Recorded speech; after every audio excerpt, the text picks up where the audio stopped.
Senator from Vermont. President, I have spoken many times here on the floor, as has the distinguished presiding officer, about the disaster and tragedy Vermont faced with Hurricane Irene.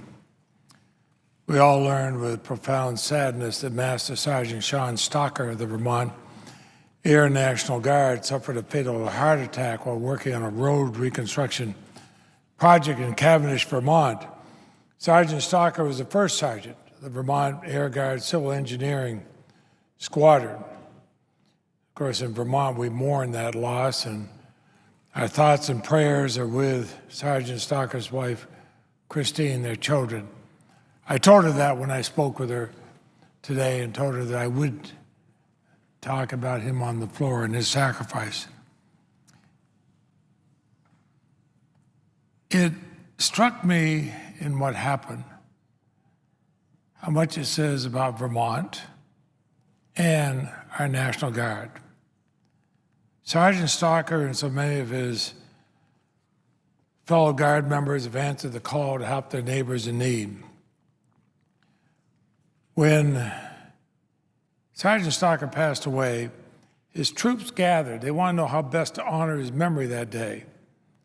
And they decided to keep right on working to help their neighbors in Cavendish. Quote, "It is what Sean would have wanted us to do," close quote, they said. Sergeant Stocker and these other troops put their country first and do whatever their mission requires. But we have talked so often of the loss and suffering in Vermont in the aftermath of Hurricane Irene. And of course, one key component of that response is skillful and tireless work of the Vermont National Guard. From the very beginning of the disaster up until today, the Vermont National Guard has been deployed to help Vermonters in need. I spoke to Secretary Panetta last night here in Washington. I told the Secretary what a great job the Vermont Guard is doing. Let me show you my colleagues a photograph.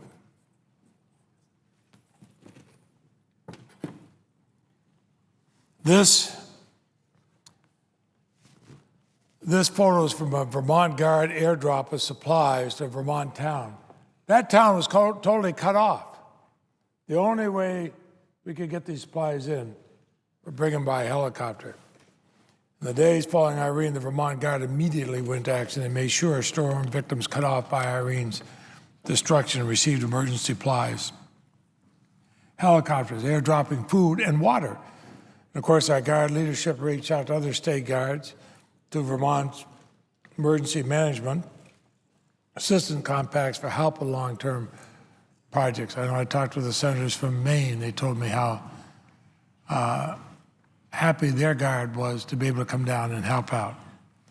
So it demonstrates the versatility of the Guard.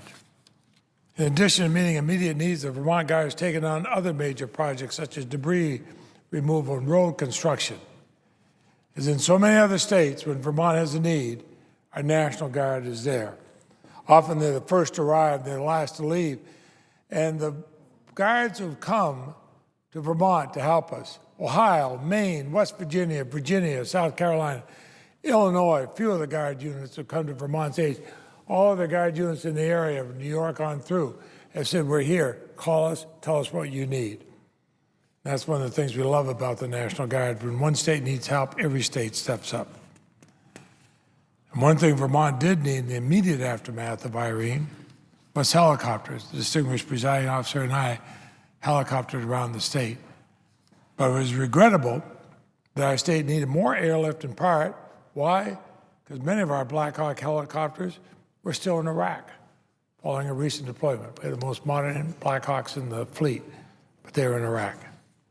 In this season of war, we should take a moment to remember the troops and equipment sent overseas are not going to be available to help out here at home. We need them in an emergency.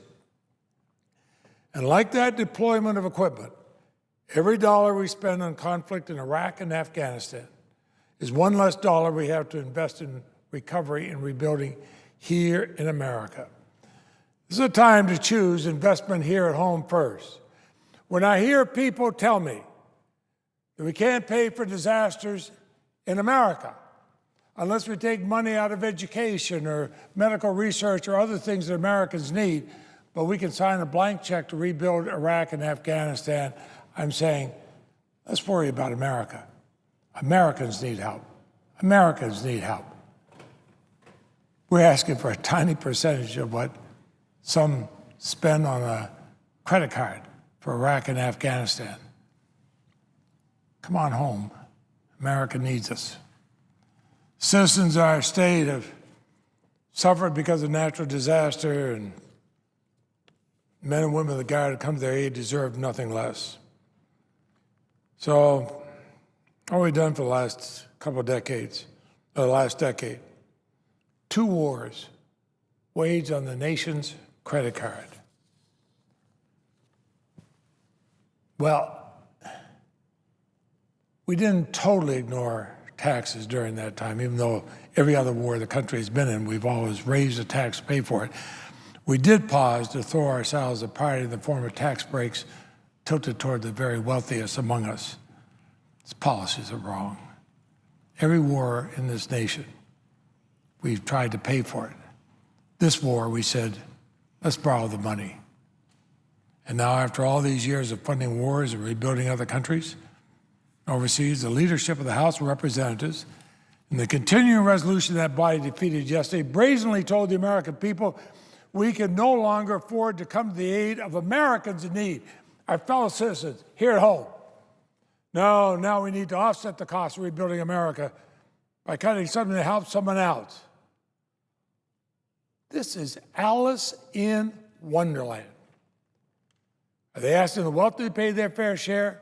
No. Are they asking oil and gas companies with record profits quarter after quarter to sacrificing their tax giveaways? No, they are not. Are they asking those people to get tax breaks for shipping American jobs overseas? No, that's wrong. We can't ask these suffering people to sacrifice or refuse to ask those that are the most to contribute their fair share. We can't cut programs that are going to create new jobs and basic safety net help for struggling families and seniors while giving every break possible to the very wealthiest among us. It's unconscionable. It's not the American way. I have been privileged to be in the Senate representing our great state of Vermont for 37 years. We've always dealt with disaster bills together. We've worked across the aisle in the spirit of bipartisanship. Vermonters have not asked, why do we help out an earthquake in California? We do it. Vermonters don't ask, why do we help out in Louisiana or Texas or Virginia? We do it because we are the United States of America. We work together. We can't afford to toss aside that tradition. The decision of some to inject politics and political point scoring into disaster relief is a new low for Congress, a Congress already scoring records for unfavorability. Leader Reid is right to call for a continuing resolution that includes an emergency disaster relief package that will get aid to all 50 states suffering from the effects of unprecedented natural disasters, and acknowledging the fact none of us can predict where the next disaster is going to occur. Except that every one of us in our life experience know there will be some. We can try to rebuild Iraq and Afghanistan, and nobody questions that. Rebuild America. Rebuild America. So I encourage my colleagues here, the House of Representatives, to do the right thing for people who need our help and move forward with Leader Reid's bill. Fellow Americans need the support. Now is the time to act. Let me show you another photograph here to my colleagues.